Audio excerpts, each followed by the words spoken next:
Check us out to hear the latest on life in the volunteer state. Yvonnca and her guests discuss everything from life, love, and business with a Tennessee flair. It's a Tennessee thing. Always relatable, always relevant, and always a good time. This is Talking Tennessee, and now your host, Yvonnca. This episode is brought to you by Landes Home Collection, the place where you can find home decor items, self-care items, and so much more. Shop with us and get the right things for you and your home at www.landeshomecollection.com.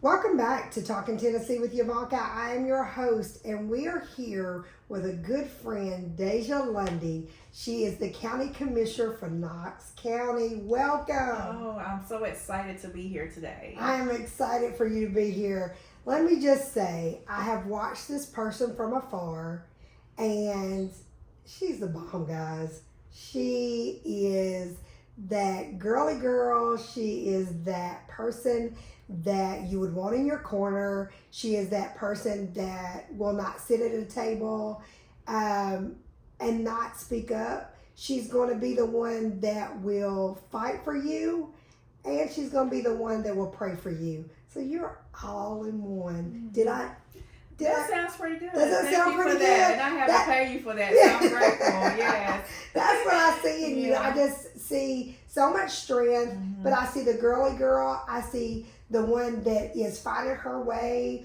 through politics, through life, and then you're the one that would pray for somebody that needs prayer. That's what I see of you.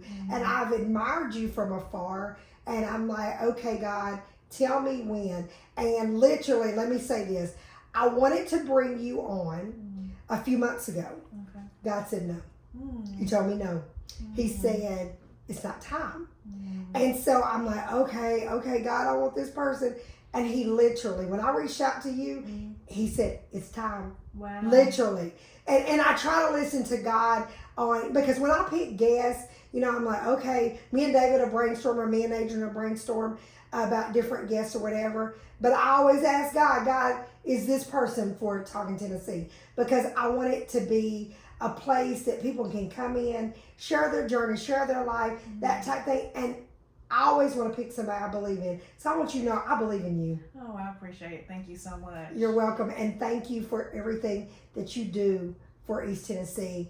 And you open your life up, and that's not the easiest. So, Dasha, everybody, I want y'all to know I'm about to show you Dasha Lundy. So my first question, who is Dasha Lundy? Man, we're going to be here forever. Who am I? I write my I am statements every day. Okay. I am first and foremost God's daughter. Okay. I'm a queen. Okay. I'm a warrior. Okay. I'm a prophet. Okay. I am a leader. Okay. I walk in love. I try to live in love. I love God's people, and I feel like I'm called. Yes. And so when you're called, well, we share something together, because I accept the calling on my life some years back, having a prophetic calling. And when I accepted, well, first of all, I ran from it. Okay? It's not easy. It's not. And it's not, if you're really called, it's scary. Yeah. To me. It was scary. I felt like that accepting it meant that I was going to change everything that I knew. And I felt like I wasn't ready to give up some things. But what God showed me is, it's not that you give up things, you gain. You gain a lot. And so you can understand when the call is on your life, you have to speak. You have to speak, and you have to be ready for the war. You do. And you have to be able to stand in your authority. So that's why I call myself queen. Yes. And you have to know who you are. Yeah, I know who you are. Because people will question you. I remember at the very beginning of my walk, the very first word I gave, I'll never forget. The person questioned it. And at that time, I wasn't confident. I was doing what God told me to do, but I wasn't confident, and it crushed me, Dasha. It crushed me. And it took a while. Shout out and rest in peace, Bishop Gary E. Wright. He was my mentor for 30-some years. And he was the one that told me that the calling was on my life. And I felt like he wanted everybody to be a preacher. And so I'm like, stop trying to make everybody a preacher. Right. Stop trying to, everybody don't have a call in their life. But thank God that he pushed me and told me, you know, things that I couldn't take from other people, but I could take from him. But I know your journey hasn't been easy. Oh, no. You have had to speak up in some areas that, for one, you're a woman. For two, you're a black woman. And those two things, you know, are supposed to go hand in hand, but it's questioned so much. So tell me your journey. Where did your journey start? Oh, man. You know, and just being a public figure. Being a public figure. So I always loved community. I'm born and raised in Knoxville, East Knoxville. Okay. I always volunteered different organizations. I took a moment in time to take a break from life. I feel like God told me, quit your job. I was working as a physical therapist, traveling, you know, in my 30s, you know, living a good life, making $90,000 a year. Yeah. And I heard the voice, you're going to quit your job. And I'm like, oh, okay. You're like, what? Yeah, like, I have lost my mind. Yeah. So a lot of people don't know. I share it more now, but a lot of people didn't know. I didn't work for 4 years. Okay. And during that time, just really kind of resting, finding who I am, studying the word, just trying to figure out, okay, God has a plan. I don't understand what this plan is, but I got to trust it. And then when God allowed me to go back to work, I got involved in the neighborhood. So I became vice president of Realtor Neighborhood Association, and eventually become president. And people seen what I was trying to do, and people kept saying, you should run for office. And I'm like, no, not my thing. No. I love my life. Yes. You know, my life is fun. And I like volunteering. I'm like, no. And, you know, I love my little private life, you know, even though it's not so private. But then people kept asking. And I'm like, God, am I running away? Are you telling me? Because I never heard the word clear. Yes. I'm supposed to run. Yes. But, you know, I said, maybe I'm ignoring because all these people say I should run. Got you.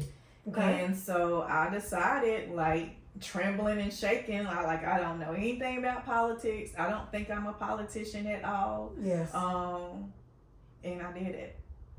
And you I just stepped out, and it's like, you know, and that's the one thing about, you know, leadership. People that encouraged me to run, not all of them, but the core group. Yes. Once I stepped out, they left. And that's hard. And you know, when I look back on it now, I'm like, well, they did Jesus the same way. Yes. So your walk true. is not, you know, I'm learning that my walk is not different. That's why I love the Word of God, and I study it because it keeps me sane. So, you know, I just like, okay, God, I was sitting in everybody that, you know, every time I do a podcast, my bathroom is my sanctuary. So I like to sit in closed spaces. Okay. And I'm praying. I like, okay, who's going to do this? Who's going to do that? He like, I am. And I'm like, well, how you going to do it? Yeah. You know, the way I'm talking, Oh, that's so how I talk to that's God. Like, I'm like, how that's going to work, God? Like, That's for real. me. Yeah. But he brought some special people that, you know, was watching me in the floor, and they like, she needs some help, and they helped me run my campaign, and I'm so grateful. And it's people that you don't think. But he had to remove those people. He had to remove those people, and those people let me be myself. Yes. And they encouraged me to be fully Dasha, because sometimes it's hard to really know how do you operate in this space. Yes. So I have evolved tremendously in this past 3 years. The challenges that I have endured, but that's it. I ran for office, and here I am. And you ran for office, and so what did your family say when you said, "I'm gonna run for office"?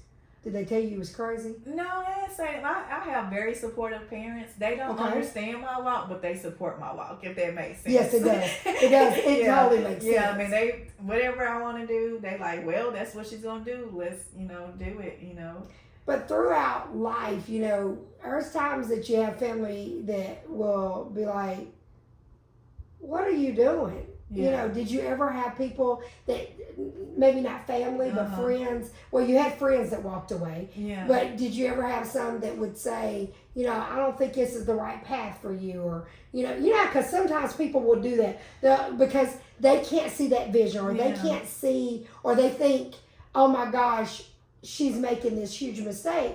They tell you not to do because they can't see. And the reason why I'm asking, before you answer it, the reason why I'm asking, because we're in a race that sometimes, that because we haven't been exposed to certain things, or been offered certain things, or given certain things, opportunities that our ancestors may have not, they've been in a box.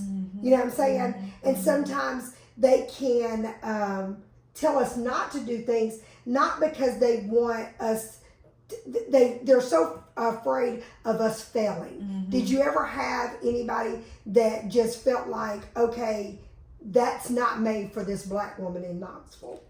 I don't think so. And the reason why, because I always felt like I walked to the beat of my own drum. Okay. I'm very strong-willed, and I feel like I always been outside the line Yes. instead of in the line. So I don't think it was a surprise That's a good thing. for, my friends. And I keep a small circle, so I never had like a lot of people around me. Yes. But, I think, and especially my parents, I think they pretty much know when Dr. Lundy has something Yes. in her mind. Yes. You might as well get with Did it y'all or hear move out the that? way. Dr. Lundy, okay?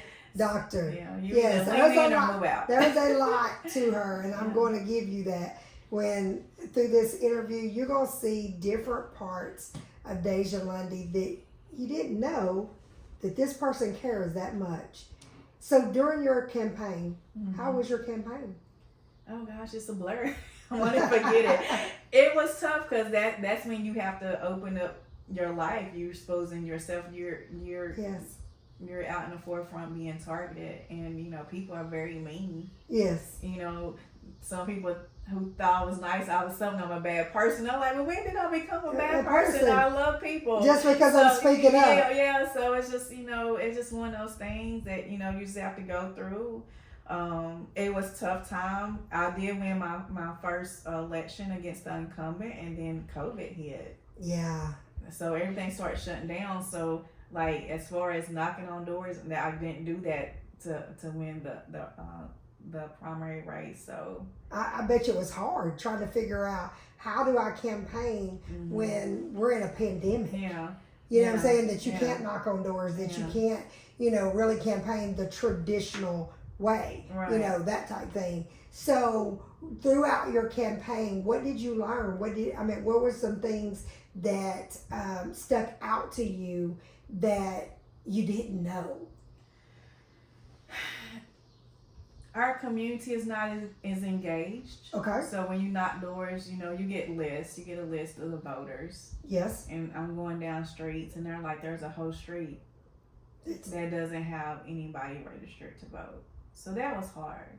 Hard to see. Yeah, and then you understand that a lot of people don't know how this works. Yes. And I think a lot of times, you hear about the presidency. And it's so televised and everything about get out and vote for presidency. But there's local that people never go out and vote.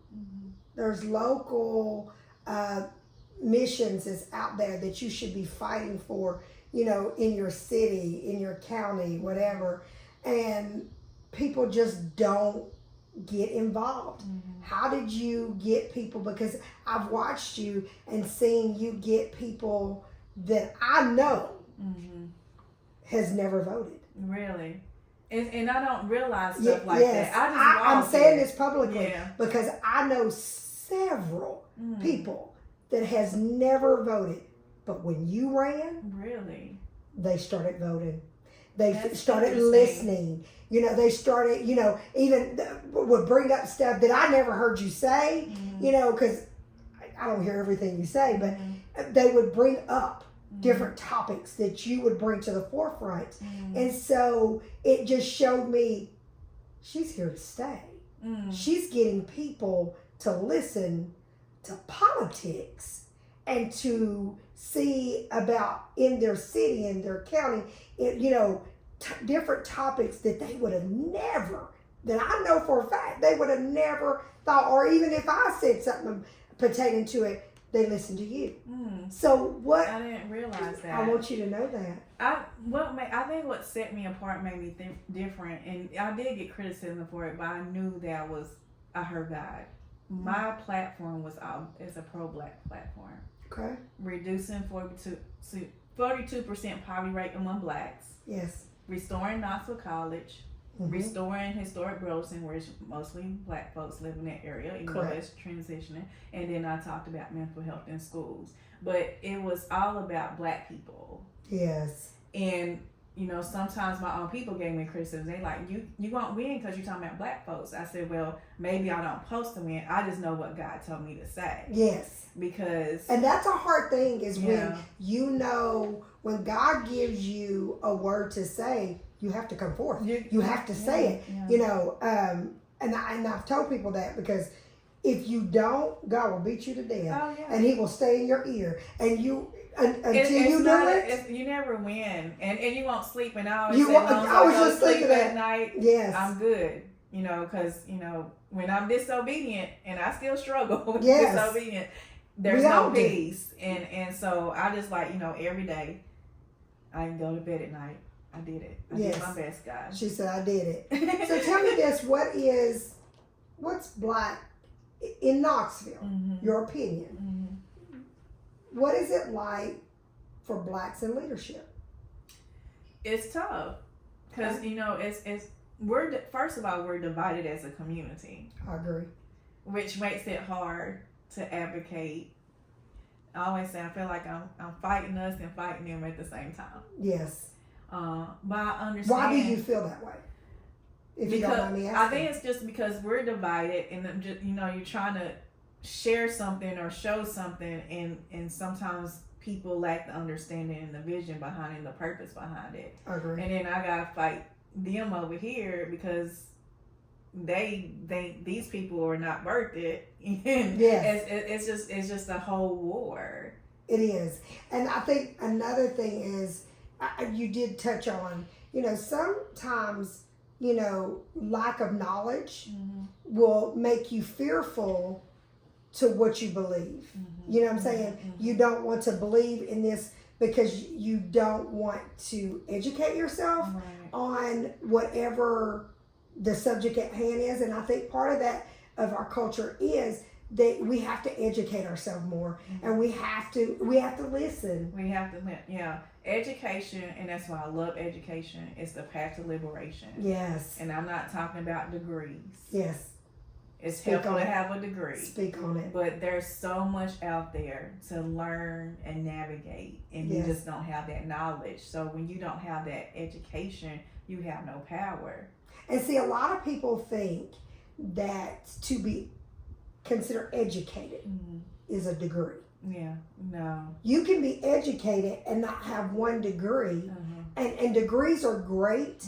And yes, I'll tell anybody, if you want to go get your degree and you want to level up in a certain area, do that. But no, being educated is really knowing what you're talking about. Knowing what you're talking about, and just learning different things. Like right now, I'm working on my certification in economic development. People are like, why do you want to do that? Because I want my community built, and I want to be a part of the conversation, so I can talk about a TIF and a pilot or whatever tools are out there. I can't explain it to you, but I heard that term before, and I'm going to carry the conversation as long as, But if you never sit and read, like me and David read, like my husband, let's go to David. David reads the USA Today and because David's from Pittsburgh. I don't know if you know that. Okay. My husband's from Pittsburgh, and he reads Pittsburgh's paper every morning. Okay. And so David, to me, is one of the most educated people I know, and intelligent people.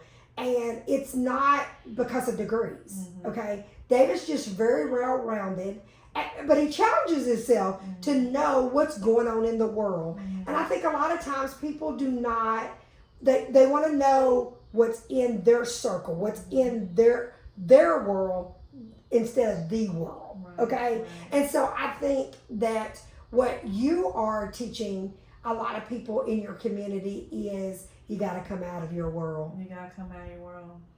You And it's gotta very come- uncomfortable. It is. It's very uncomfortable, and there's going to be times that you're going to feel like the dumbest person there is. But the more and more that you come out of your world, the more you will educate yourself. That you one day will feel like one of the most educated people that you know. And I think that in our race, we need that. We need more black leaders. Yeah. We need to, and I do understand that everybody's not made to be a leader, but I think that we need more leaders to come up. Yeah. We need more leaders to stop worrying about what public opinion is. Yeah. Let's talk about it. Right. Deja, there's so many of our race that are so worried about, if I say this, I may not get this position. Yeah. If I say that, I may not get considered for this board or this committee. And that's what's killing us. It is. It's killing us. And I want to talk about it because I think you are the best person to talk about it with, is that I don't go on any board, committee, anything that I don't believe in. I will not sit on a board or a committee and keep my mouth shut. Right. That's not me. I would rather not be on that board or be on that committee, but I don't want to look back and when I grow older, my kids say, Mom, why didn't you speak up? Right. That's what I think about, is what my kids may think. And then I want God to know that I spoke up for the ones that doesn't have that voice, that doesn't have that strength to speak up. Are you that person? Yeah. Yeah, I mean, I think I've always been that person, even though people think I'm quiet. I'm very observant. I got to make sure I'm listening with the greatest intent. Yes. Because the hard part about being a leader, and I have emotions like everybody else, I want to make sure I'm not listening with my emotions, because I don't want to react with emotions. Say that one more time. I want to make sure that I the emotions are there, but I don't want to react to the emotions. So I have to listen intently. What is the problem? That is a strong point right there that you're making. Because a lot of times that people will not listen to you when your emotions are ahead of the topic. Right. You have to understand that yes, it's okay to show emotion, but you can't get so vested that you're going in it in a personal way. Yeah. It has to stay on the topic. My favorite thing is, even with me and David, if me and David have a disagreement, Deja, I will say that, David, stay on topic. Yeah. So don't bring up something in the past, Right. because that's not going to help us where we're at right now. Right. We got to stay on topic. And we have really worked on that in our marriage to stay on topic so that we can get past. Yeah. Because when you bring up past things and all that kind of stuff, you bring remorse, you bring all of that. Right. And you look up and you're like, okay, why couldn't we get past that? Right. It's because we didn't stay on topic. Yeah, right. So I think that you're helping people to know what the topic is. Yeah, you have to say, and well, that's what, we go back to leadership. Everybody's not going to be called to be in the front. Yes. But everybody's called to lead themselves. Yes. Accordingly. And you have to understand that if you want change, it starts with you. It starts to with me. you, yeah. And you gotta go to your inner deepest secrets, your darkest secrets. And I think that's what God did for you. Yeah. For that 4 years. Yeah. That he had to take you through some things that he knew that he needed you to be stronger for today. For today. And people pass up on the process of healing. So why is our community hurt? Because we probably have hurt leaders. Yes. People are bleeding. I'll say this, in our black churches, you may not agree with this. I think there's a lot of pastors that have went through child trauma, went through divorces, went through infidelities. You name it all. And I'm not just saying, let me go back.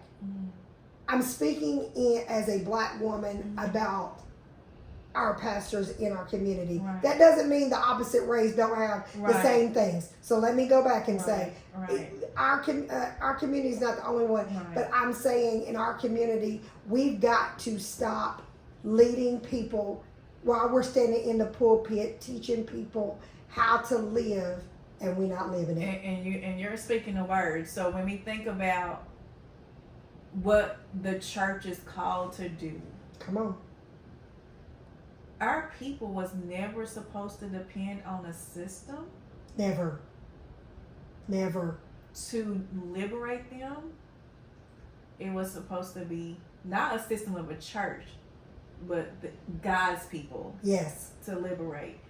But when you have leaders that are in the pulpit or is preaching that word or whatever, I can see prophetically Yes. when God has taken their hand off a leader. Yes. Unfortunately, yes. unfortunately, some of the people And it's in the sad. pulpits don't see it because they're so enamored Yes. by, that's my pastor. Yes. Agree. Which is very unfortunate, and that's why we have manifested a community Yes. that is broke when we're supposed to live in the kingdom.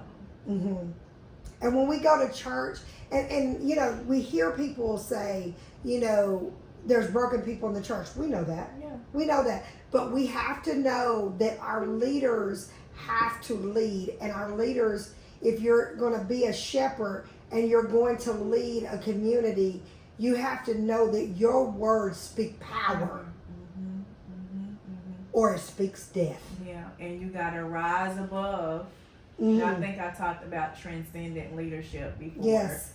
You got to be able to rise above all You do. these people that hate you over here. Yes. All these people that hate you over here. Mhm. Understand why they hate. Understand the root cause of stuff. And bring it together and give them a higher calling. Yes, I agree. And you have to, you have to speak life into the people and God's people. And I think when you're broken and you don't acknowledge that you're broken, and you don't acknowledge that you need healing and sometimes pastors, I've had pastors tell me privately that they have no one to talk to.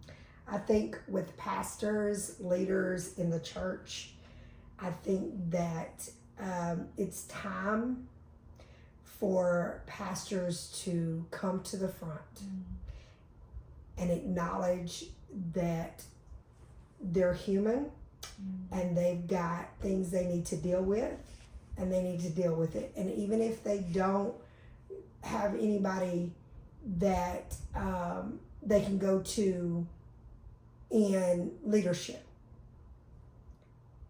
start with going to a professional and talk about what you've been through, and someone that is safe. I'll say one of the best therapists out there in Knoxville, her name is Lisa Duke, and she's helped me through a lot of things, miscarriages, she's helped me through death, she's helped me through a lot of different things in my life that I wasn't wanting to talk about with my friends, my family, and all that. And so sometimes you need to go to the professionals and talk to them, but you can't be in the pulpit teaching, ministering, and leading the body of Christ broken, because there is a duty you have to God to lead his people down the right road. And if you're broken and you are teaching things that is not of God, you will reap a horrible harvest. Do you agree? I totally agree. I just think that somebody needs to say it, and I'm willing to say it. We love you, but we have to do better in our communities, and we have to do better in our leadership, and be able to say, hey, we need to fix some things. It doesn't make you a bad person.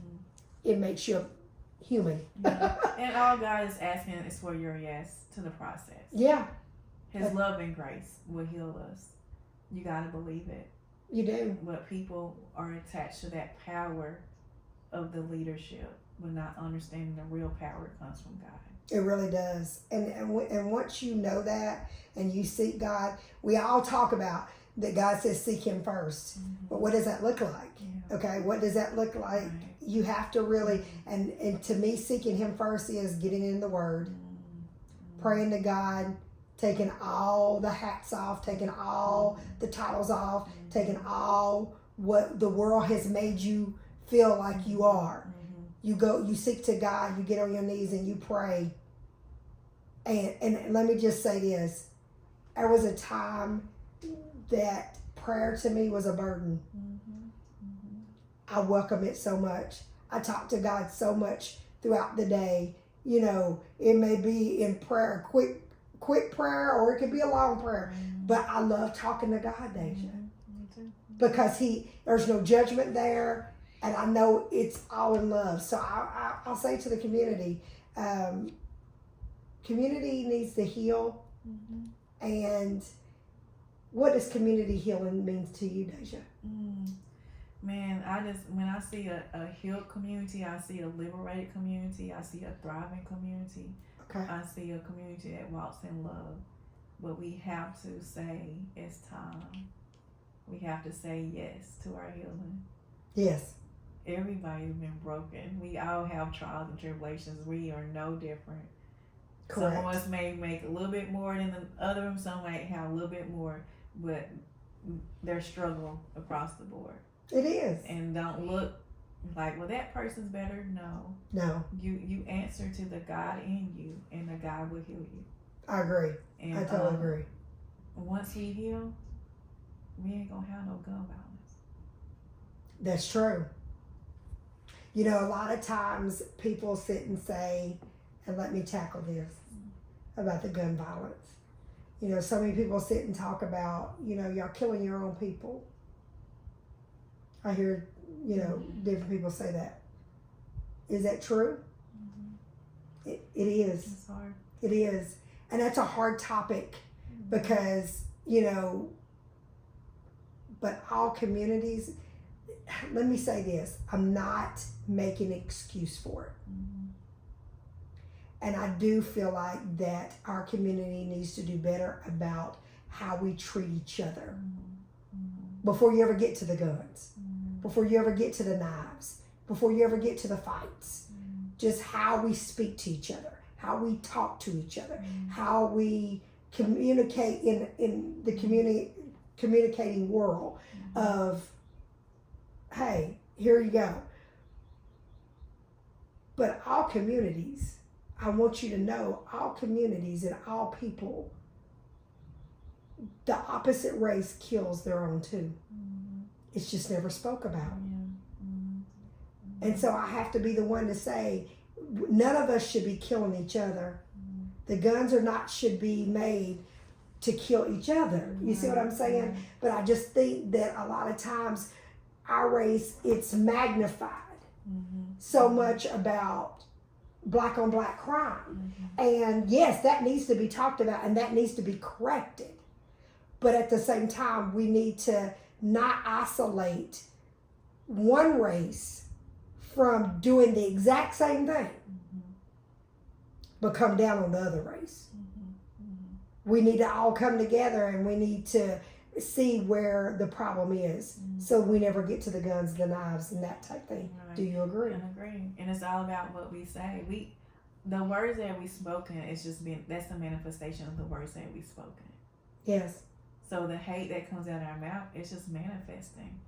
And a lot of times, and division and all the. And a lot of times, those young kids that become grown men and grown women that with the gun violence, there's trauma somewhere. It's trauma somewhere, and so that's why I feel like that we need to have more conversations about people dealing with their trauma, because I really feel, you may disagree with this, I think if people start dealing with some of the trauma that people have went through childhood, went through relationships, abusive relationships, those type things, I think that it will help gun violence. I really and truly do. It will. And that's why you have to have healed leaders. You have to have healed pastors. You do. You gotta, understand that. But when your leaders are not healed, you're gonna have an unhealed community. Oh, yes. So it starts with, we know who God has called to be the first fruits of this. Yeah, correct. If they ain't willing to heal, then we just gonna be in a cycle. Exactly. Forever, ever and a day, and then we gonna die off and leave a messed up world to the next generation. Exactly. So that's our first call. And so many people want to say is we have to leave for the next generation. We got to teach for the next generation. We can't teach them brokenness. No. We cannot teach them to hate the opposite race, to hate our race. You know, there's colorism in our race. You know that. And it's like we've got to deal with those type things. Those are things that bring trauma, okay? You know, I know with me being a light-skinned woman, you know, you being a light-skinned woman, you know, people sit and say, we have it easy. No. We really don't. We get judged just like everybody else. Do I say a darker skin doesn't get judged? Yes, they do. Wholeheartedly. My sister and brother went through that. Okay? But we as a race have to realize that we have racism in our race, and we got to deal with those things too. And our leaders have to talk about it. You got to talk about the different things that make you feel uncomfortable, what made hurt you when you were in school, when someone called you whatever they called you, because a lot of gun violence come from trauma, things that's been said and done to them at a young age, that more and more that gun makes them have power, makes them feel like they have power. And feel protected. And it's rooted in fear. It is, totally. And so, Deja, let's talk about community empowerment. What is your vision for, what would you say, how do you empower a community? That's tough. It's going to take all of us. Okay. We got to put education in the forefront. Yes. On all levels. Government, education about how government works, how to buy a home. Yes. How to budget. Yes. How to change a tire. Yes. I mean, we need to be teachers again. We need to hold each other accountable. When you see somebody kid acting up, you need to be able to like pull them to the side. Yes. And not worry about mom and daddy coming to mess you up. I want people to, if Yeah. my kids are acting up, I want you to tell me, and I want you to check them. Okay? Yeah. Because when our kids were getting checked, when we were kids and we got checked, we didn't do what the kids do today. Right. But nowadays, people don't want their kids to be even spoken to. You know, don't you tell my kid this, don't you tell my kid that. But they're the same parents that when their kids get out of hand, or when their kids get to gun violence, I don't know where that came from. Yeah, and it's been a cycle. And not to bring up the whole Carly thing But go in ahead. Alabama, but you know, one of my friends was telling me that she's always disappeared.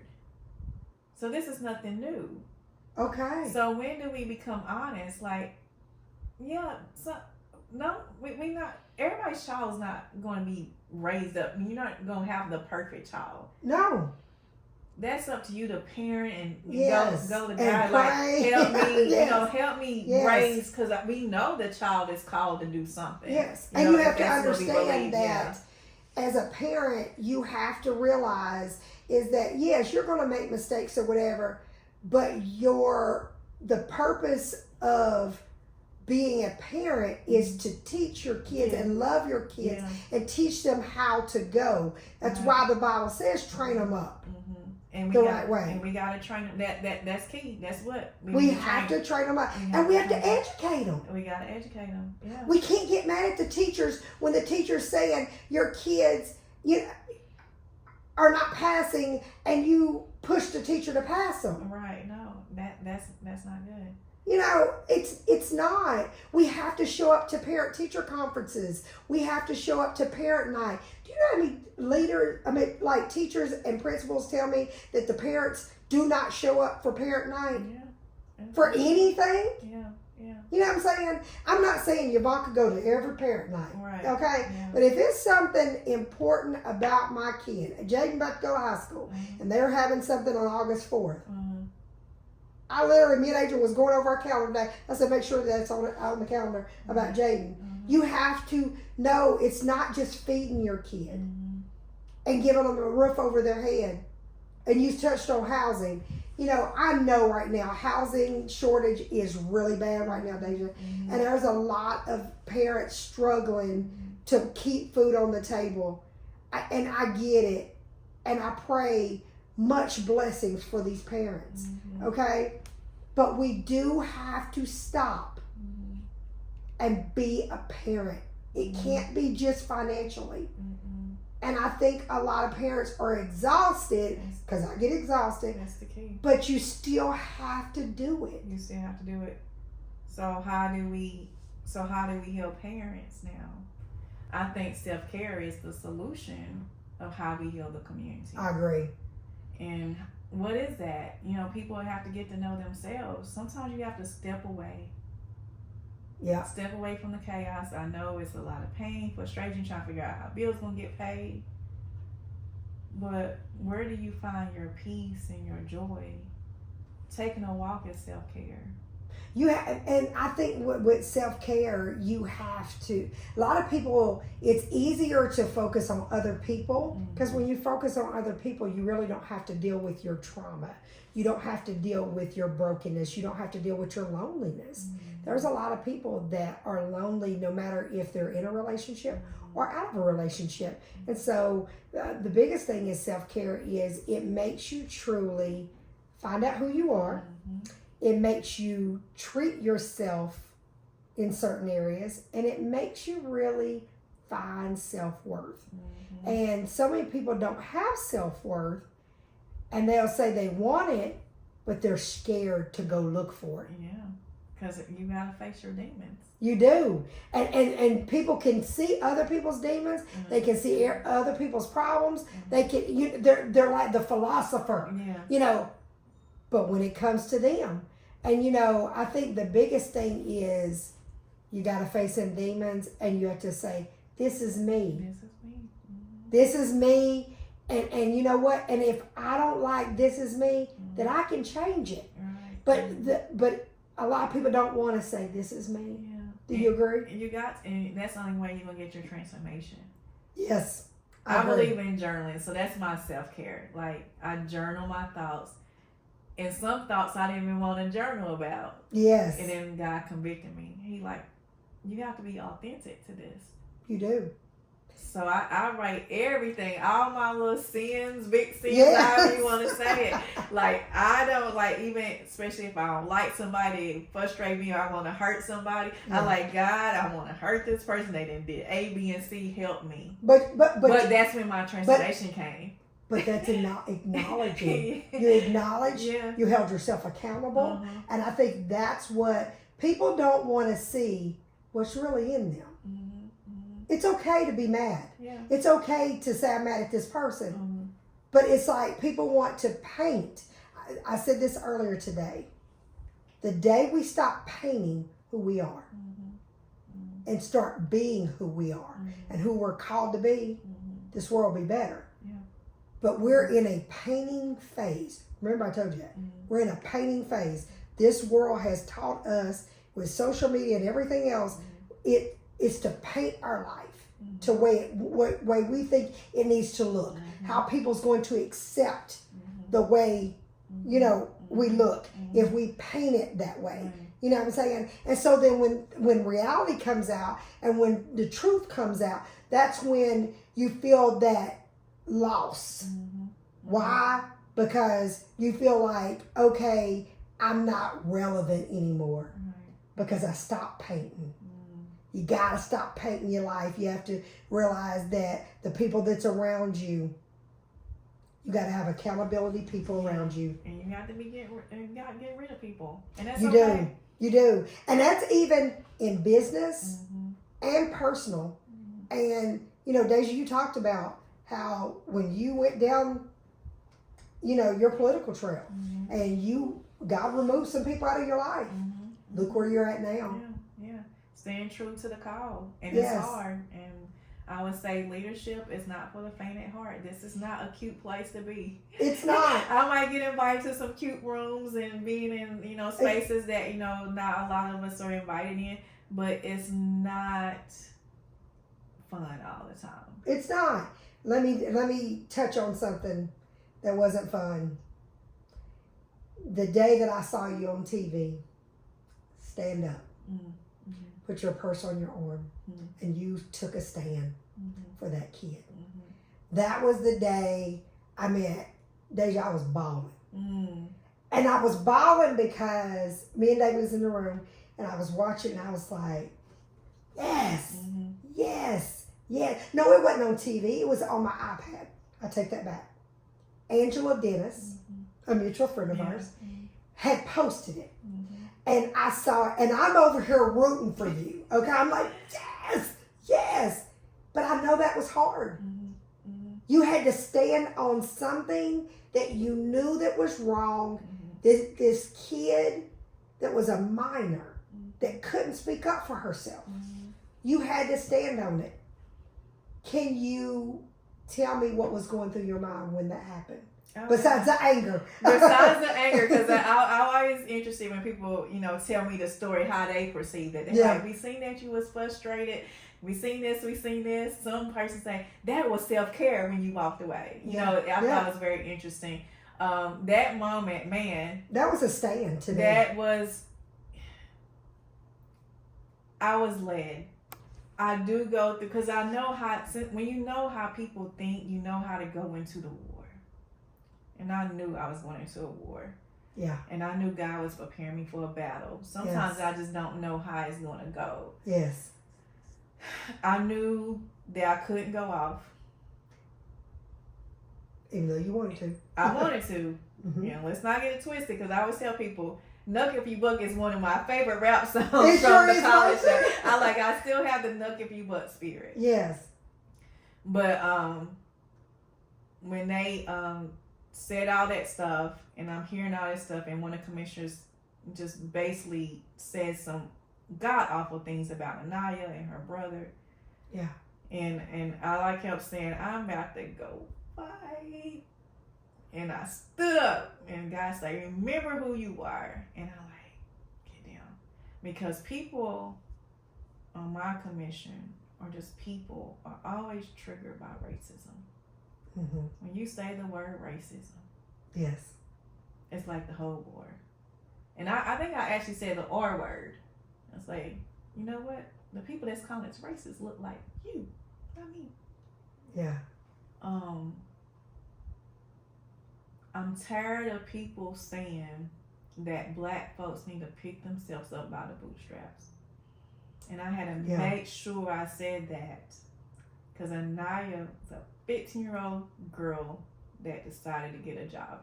Yeah. She was picking herself up by her bootstraps. They always come in to take that strap away. Oh. And you had to stand up for her. Stand up for her and save myself. And be a voice for not losing my head. Yeah. And say, you know what?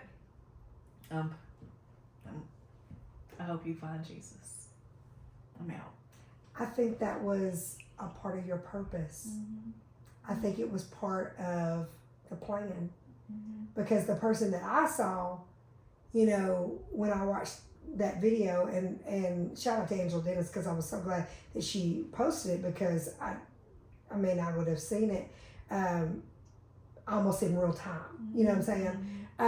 But it was like empowering to me to see someone speak up for something they believed in, and to see a woman say, you know what, this is not right, and I'm going to speak up. I don't care who thinks it's not right or who doesn't agree with me. And this is not a political thing. What I'm saying, I'm saying I saw a woman, a black woman, stand up and say, this is not right. This girl is 15 years old. Have y'all lost your mind that this is a kid? Yeah.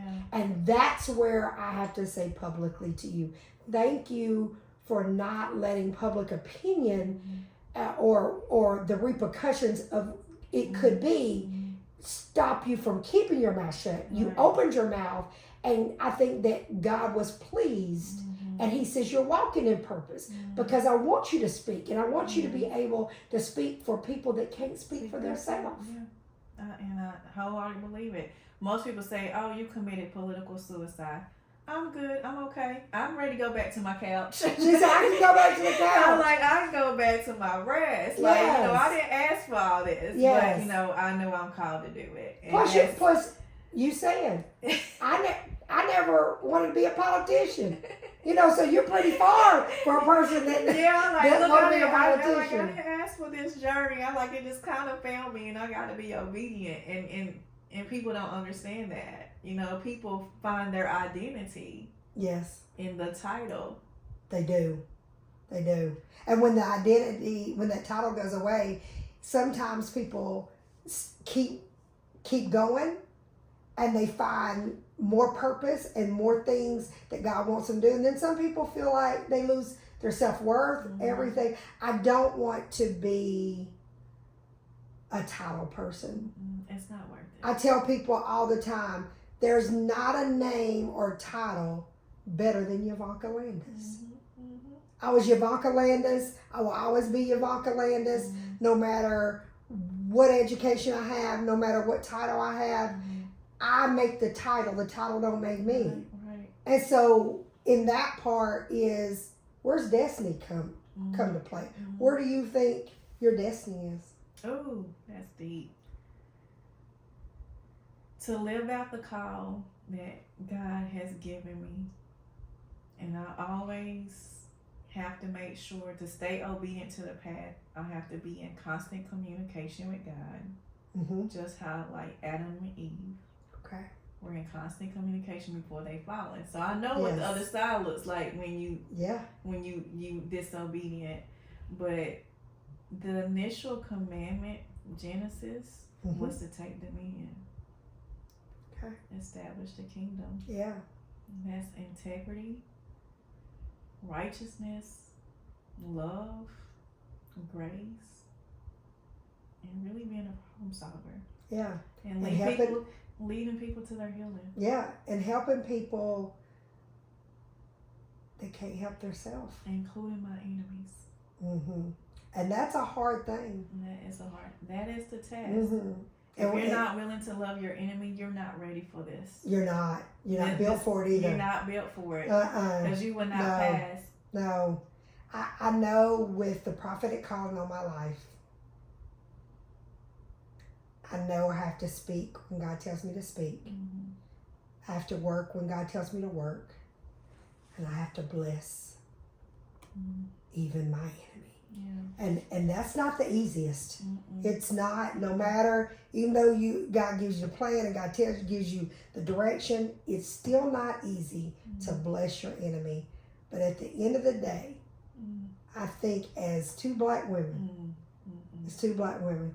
I think that Knoxville should be excited because two black women came together and did this podcast. Amen. Yeah. And we both love the Lord. Yes. And we both was honest in this interview. And for every viewer that hears this interview, I want y'all to know Dasha Lundy is not done. The political suicide, that's what man says. We wait for God, what God says. And I know God's not done with you. And I know that Deja's not going to give up. She's not going to give up. I'll resign, God. I'll resign. If y'all wait for her to give up, if y'all waiting for her to give up, she's not going to give up. Y'all saw that she stood on integrity.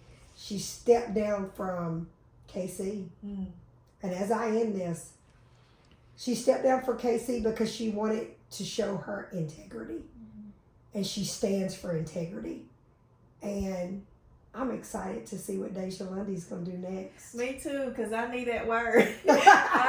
What's my next assignment, God? But right now I'm resting and I'm at peace and I love God so much. We're going to end it just like that. Everybody, this is Dasha Lundy. She'll be back to Talking to the Sea. I can see in the future we'll get an update from Dasha Lundy. Tune in every Friday at 4 for Talking Tennessee. Bye, guys.